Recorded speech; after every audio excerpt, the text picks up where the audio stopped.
Hello there. Well, today we're going to look at a Victorian penny.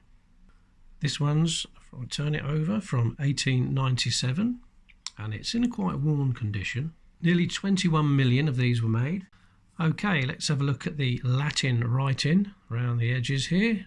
Roughly translates to Victoria, by the grace of God, Queen of the Britons, Defender of the Faith, and at the end there it says Empress of India.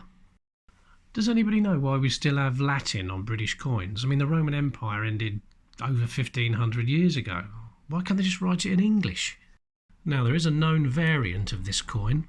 Some call it an error, some call it a flaw, but see there where it says 1?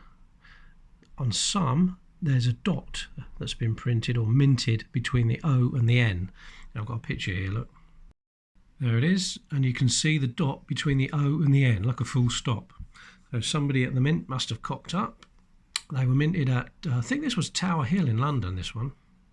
Now I've got this book, Coins of England, pre-decimal issue by Spink, and it's from 2018. If we have a look inside, you can see there, I'll zoom in, 1897, flawed, in extremely fine condition, £100, so something in the condition of the one I've got.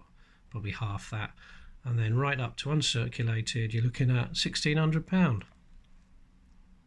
So have a look through your old pennies. Lots of people have got this one in their date run. Have a look, see if it's got the dot between the O and the N.